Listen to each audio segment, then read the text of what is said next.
Don't mock. I'm not a fool. Don't mock. I'm not a fool. I just think that would be fun.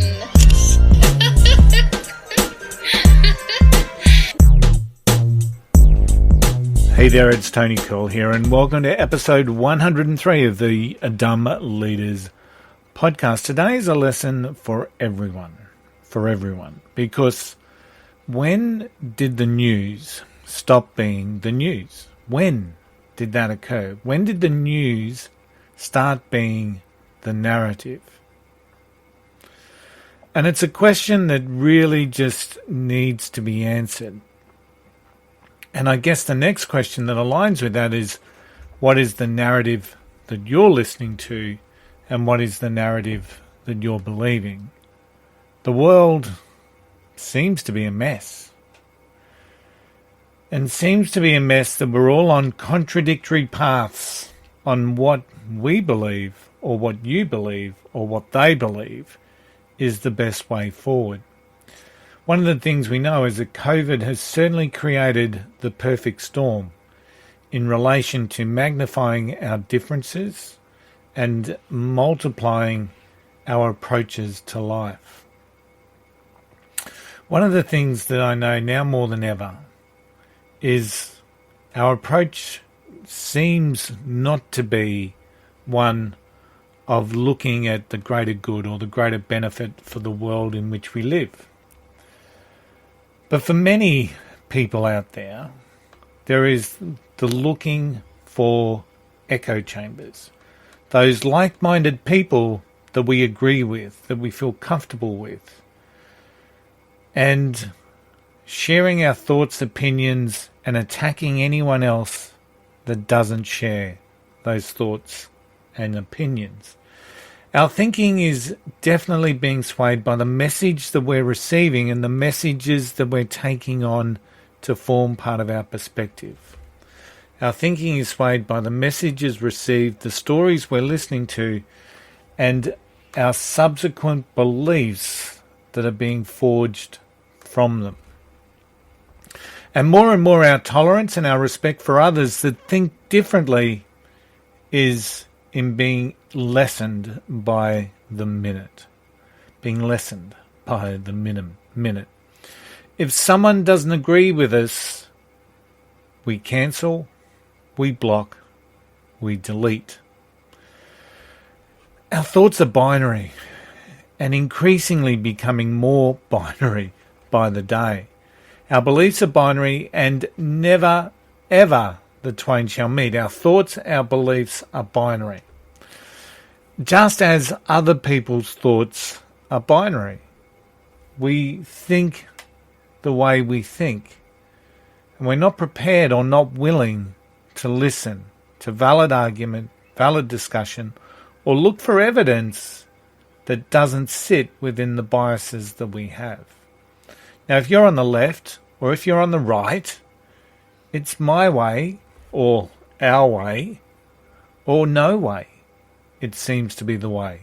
It's our way or it's no way. And how did we get here? How did we get here? When did news stop reporting the news? When did they start being the purveyors of public opinion? When did they start being the public relations experts around the narrative? When did media news organisations start presenting a narrative? So that the news that we're seeing, whatever channel you're listening to, is aligned with the narrative. So using the US examples, those on Fox present their narrative. Those on CNN present their narrative. Their narrative isn't news. It's just the way they're viewing the news. It's incredibly damaging. It's incredibly damaging. And we're seeing this play out. We are seeing this right around the world play out. And can I tell you, there is people there rubbing their hands with glee at the way that the ordinary people the average bloke, the average woman, the average person is being played by this media narrative. And there are people rubbing their hands together because of what it presents for them. People have become the pawns in the bigger game. People have become the pawns in the bigger game. And it's a strategic game, and it's linked and aligned to someone else's agenda. It's not linked to your agenda. It's not linked to my agenda. It is linked to someone else's agenda. Now, once upon a time, we were all raised to be the best that we can be. We were raised by however we were raised.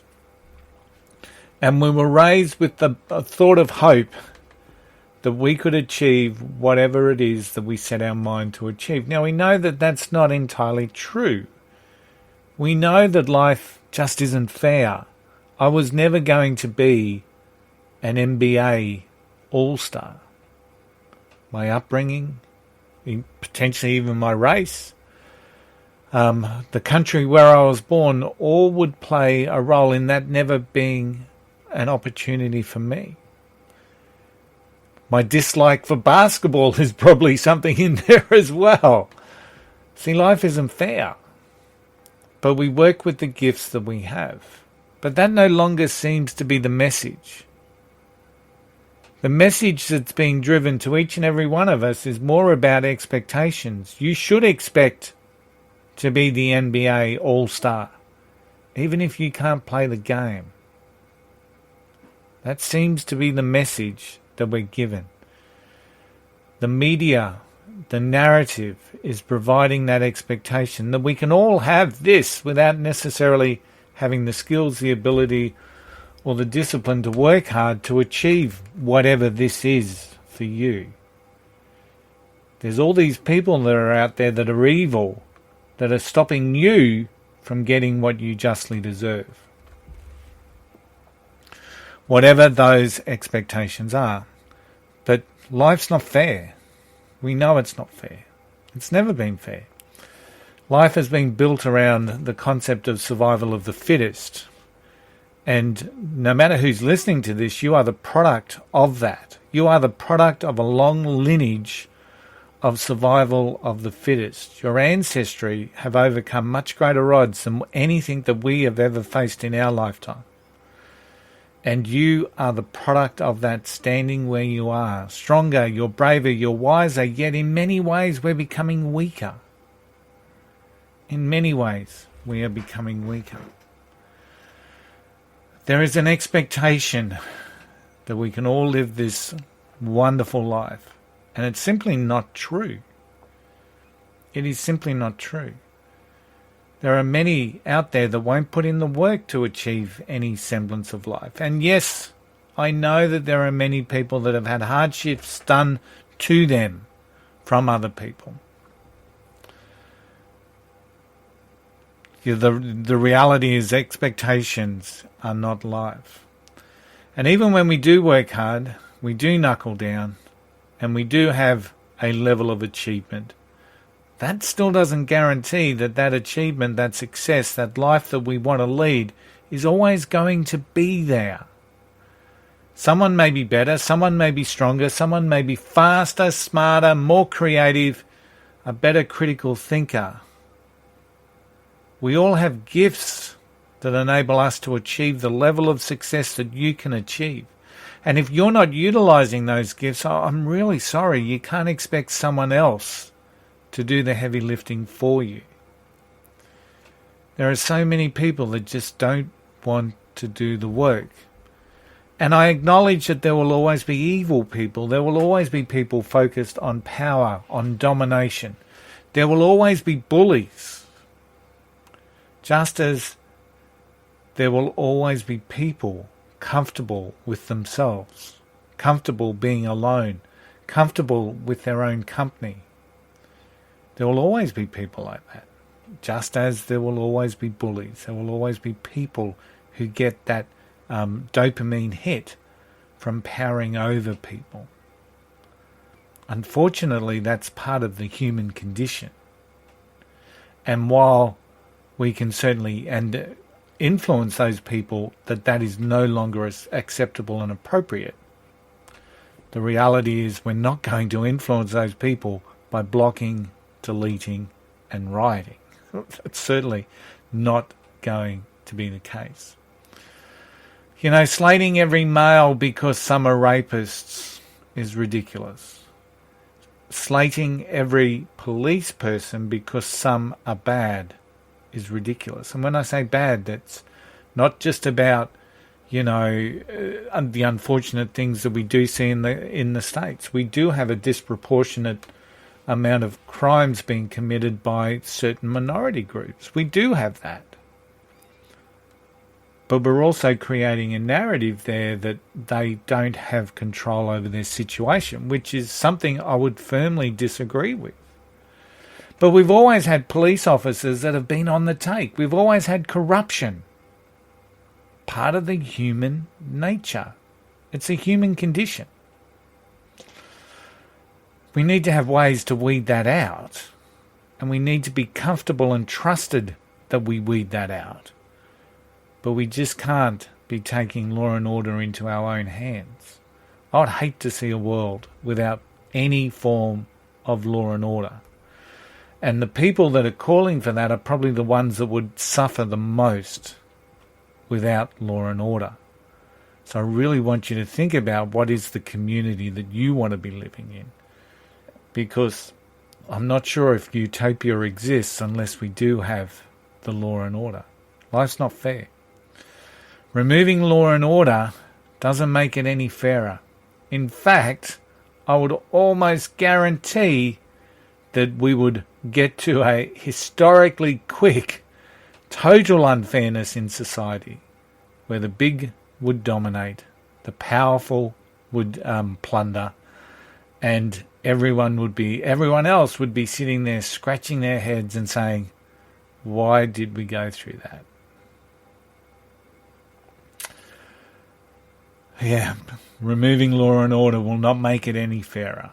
No, believe me, please. I don't ever want to live in a community where we have no law and order. Now, the word unity gets bandied around quite a bit, especially since the new administration in the US. You've really got to question, what does unity look like, feel like, and what does it actually mean? I'm positive that if the United States were ever under attack, the people would unite in a far better way than what they're uniting at the moment. But why does it have to take something like that for people to unite? I'm not sure. We now see women. You know, one of the things that I get really... We get a way of thinking and we start to splinter that way of thinking. Now, we see women in the world today. They're on the platform for female empowerment. Now, Richard Dawkins says the world... there's a famous quote from him that talks about the world will not be a better place until we embrace the concept of female empowerment, or words to that effect. And I'm a huge supporter in that. Huge supporter. I do believe in female leaders. I do believe in female empowerment. But we see females eating their own. Instead of supporting all women and having that as a platform, it becomes a supporting only the women who share my beliefs platform. Once again, we're splintering. So instead of all women being united on the same path, we have splinter groups. And splinter groups don't work. We see it in the reign that we see in the United States with Black Lives Matter. Heaven forbid any American who disagrees with that particular platform. You'll be shouted down. You'll be called a racist. If you don't hold the ideals of that organisation, you are eaten alive. Whatever race, whatever colour, whatever perspective you share, if it doesn't fit the narrative, you'll be cancelled, you'll be blocked, you'll be deleted. Disagreeing commentary is blocked. We see that time and time again. Valid arguments that are raised against certain ideologies, and we see this through our social media platforms. Our social media platforms have suddenly become the purveyor of the narrative. The purveyor of the narrative. And we see people blocked. We see tweets deleted, and we see people being put on. And this concept of community violations has become a weapon. It's been weaponized because the algorithm supports it. The algorithm supports any sort of violations or reporting. It supports that reporting as a weapon. And I'm not saying there's no hate speech out there in the social media world. Of course there is, and that deserves not to be there. But just because someone doesn't share your perspective and your thoughts, is that really the reason to formulate a mass campaign of a community violation? To get that person blocked, cancelled, deleted?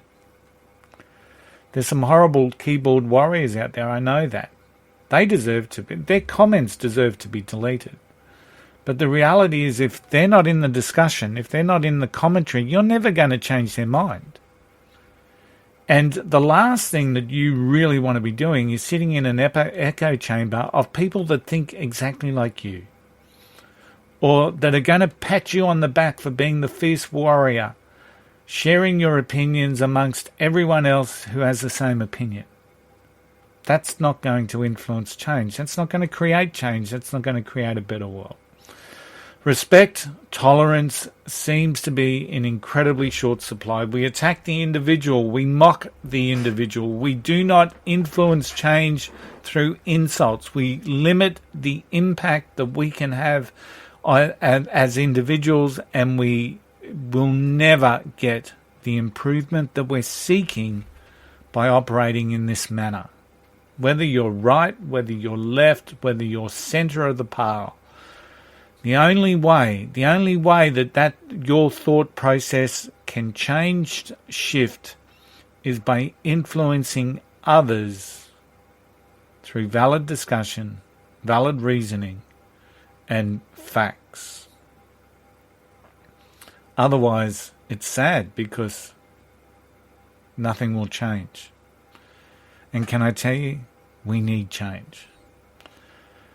And as I mentioned before, we see often these binary thinking groups, we see them splinter. We've seen it before. We've seen it on the left side of politics. We don't just have left and right. No, of course not. We've got extreme left. We've got far right. We've got near left. We've got centre right. We've got all these factions within a faction. Unbelievable. And if we're talking about niche groups, think about the atheist communities. Instead of a community united on an ideal or a belief, we see splinters based around, different thought processes, different patterns. We have rifts in the atheist society.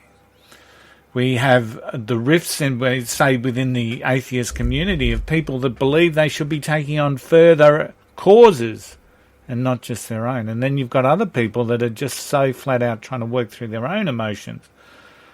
So we see rifts. We see that in the conspiracy theory world.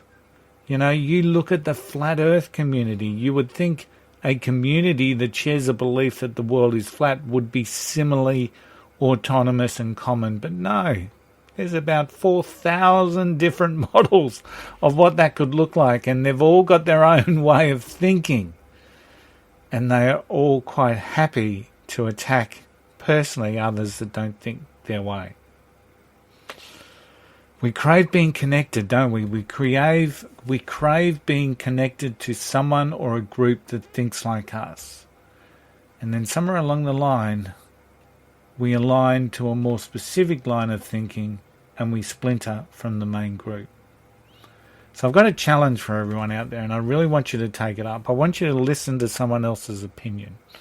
I want you to read widely. I want you to look at both sides of an issue. If you're only listening to Fox News, listen to CNN. But don't listen to CNN with the concept of confirming your bias as to why you listen to Fox News. If you're going to read this newspaper, make sure you read the corresponding newspaper. Make sure you go into a Twitter fight. Well, actually, don't go into a Twitter fight. Go in and try and understand what's going on.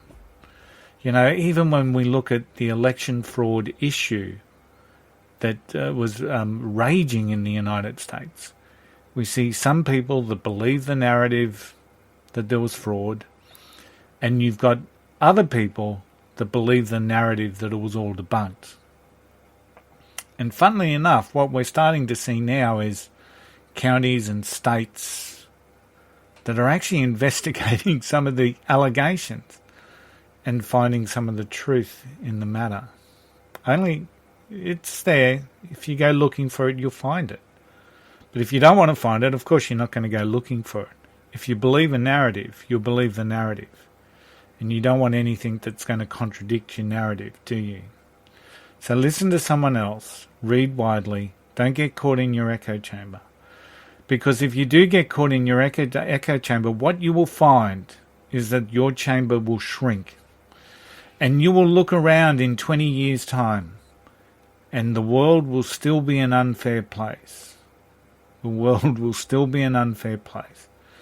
And you will have think and reflected that you've wasted your opportunity to change not only you, change others around you, and impact on the goodness of change that we actually need in the world. You will have wasted your energy being in your echo chamber, being comfortable with the thoughts and recognition and the cheers of people like you, people thinking like you. So if you want to make a difference, it's all about you've got to influence others who don't think like you to start sharing some of your beliefs, or at least being prepared to listen to your beliefs. And that is only going to come around by you being prepared to listen to other people's beliefs. Personal attacks, insults, they don't influence. People just drop out of the conversation. It doesn't change the way you think. You may think you've scored a win by blocking, deleting, or having someone drop out of the conversation, but you haven't. You haven't scored a win. You haven't changed that person. You haven't changed the way they think. All you've done is they've taken their energy somewhere else. If you want positive change, you've got to instigate influence. To get influence, you've got to influence people that don't think like you. How do you do that? How do you do that? Hey, thanks for listening. I hope that you've taken a couple of things away. I shall see you all again on the next episode of the Dumb Leaders Podcast. Don't mock. I'm not a fool. And people who know me personally know that I am not a fool. But I won't get into the details of those. I just want people to realize that I'm not a fool. Don't mock. I'm not a fool. Don't mock. I'm not a fool.